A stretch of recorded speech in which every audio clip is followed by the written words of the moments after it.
नमस्कार मेरी YouTube family. आज हम लोग सुनते हैं एक नई कहानी। उफ, ये घर शिफ्ट करना भी बड़ी आफत है। नया शहर, नए लोग, सब कुछ एक किनारे से शुरू करो। जब तक अच्छे दोस्त बनते हैं ट्रांसफर हो जाता है। थोड़ी कमर सीधी कर लूं, सोच ही रही थी कि बेल बजी।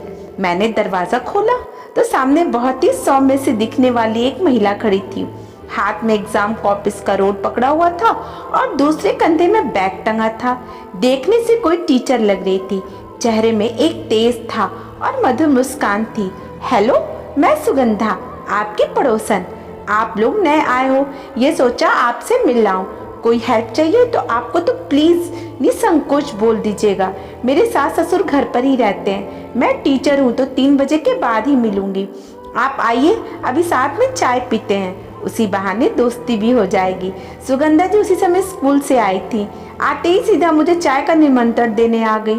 उन्होंने जिस प्यार और अपनेपन से मुझसे बात की, मैं मना ही नहीं कर पाई। मैंने भी तुरंत उनके नियंत्रण पर हामी भर दिया और थोड़ी देर बाद अपना हुलिया ठीक करके उनके घर चली गई। सुगंधा जी जिस स्कूल में पढ़ाती थी उसी स्कूल में उनके दोनों बच्चे भी पढ़ते थे। बेटा 10वीं में और बेटी 7वीं में। उनकी सास और ससुर जी भी बहुत ही सज्जन और व्यवहारिक लगे। मुझसे औपचारिक बातें करके उनकी सास ने कहा, सुगंधा, तुम इनको अपने कमरे में ले जाओ और वहीं दोनों आराम से बैठकर बात करो। मैं चाय बनाकर लाती हूँ। मैं महसूस कर रही थी कि कितना अच्छा परिवार है, सभी मिलनसार हैं और सभी के चेहरे पे प्रसन्नता है। तभी सुगंधा जी मेरा हाथ पकड़कर बोली, अरे अपना नाम तो बताओ। मीनू। उनके कमरे की सजावट से मैं अंदाजा लगा सकती थी कि उनके पति आर्मी में होंगे। कमरे के चारों दीवारों फोटो फ्रेम से सजी थी, जिनमें सुगंधा जी, उनके बच्चों की और उनके पति की बहुत सारी तस्वीर थी।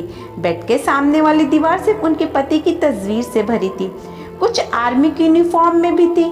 बहुत सारे मेडल्स, ट्रॉफी, सब कुछ सलीके से रखे थे। मेरी नज़र को चारों तरफ निहारते हुए देखकर उन्होंने कहा, क्या देख रही हो मीनू? ये मेरे पति विक्रम है, आर्मी में है। वो खड़ी हो गई और विक्रम की एक तस्वीर पर हाथ फेरने लगी। बहुत कम मिल पाते हैं हम दोनों। पोस्टिंग बहुत दूर है उनकी। वो एरिया वैसा भी रिस्क जोन में आता है। छुट्टी की दिक्कत भी होती है, आना जाना ही नहीं हो पाता है। तभी उनकी सास हमारे लिए चाय ले आए। फिर तो चाय पीते पीते हंसमुख सुगंधा जी ने अपनी और विक्रम की यादों का पिटारा ही खोल दिया। मुझसे पूछने लगी, तुम्हारी शादी लव है या अरेंज? अभी तो कम ही महीने हुए हैं शायद। जी 4 महीने। और हमारी अरेंज है। आपकी? हमारी लव मैरिज थी। एक ही कॉलेज में पढ़ते थे दोनों। उन्होंने आर्मी ज्वाइन की और मैं बीएड करने लगी। सेटल होने के बाद हमारी शादी हो गई।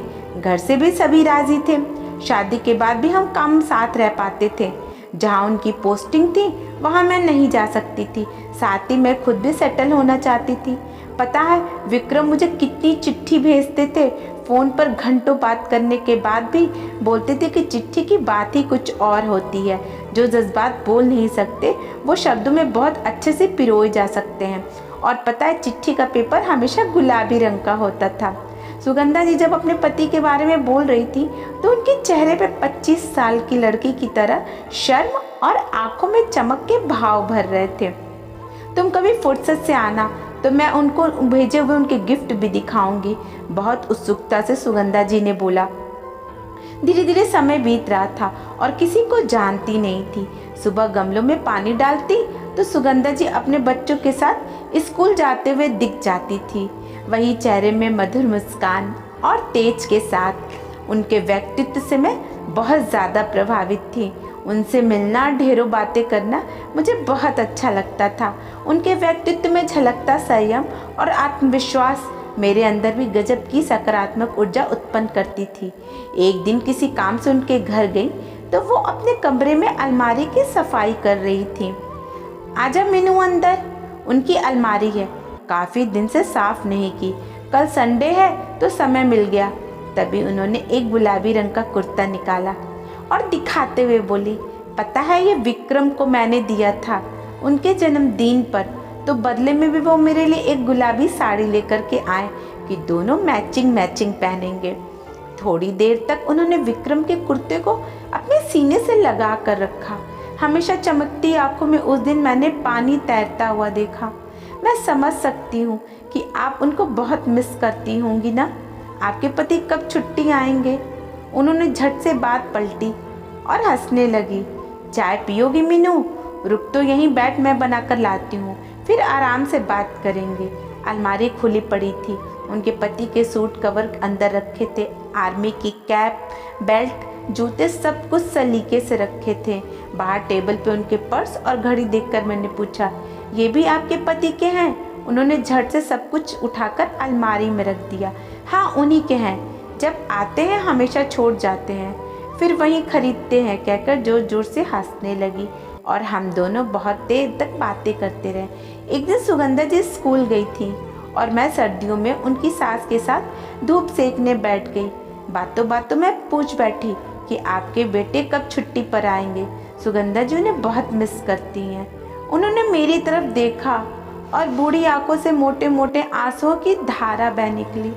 रुके गले से कहने लगी, कभी नहीं बेटा, वो अब कभी नहीं आएगा लौट कर। उसके शहीद हुए तो वर्षों बीत गए। उसकी बेटी 1 महीने की थी, उसको देखने आया था, फिर वापस शहीद होकर तिरंगे में लिपट कर ही आया। उग्रवादियों से एक मुठभेड़ में उसने तीनों को मारा था। ना जाने कहां से एक गोली इसके सीने में लग गई और वो हम सबको छोड़कर चला गया। जितना वीर था वो उससे कहीं ज्यादा सुगंधा है। अपने दर्द को अपने अंदर तक ही समेट रखा है। एक मजबूत खंबे की तरह जीवन की लड़ाई में डटी है। हमारे लिए बेटे का फर्ज है, बच्चों के लिए पिता की भूमिका निभा रही है।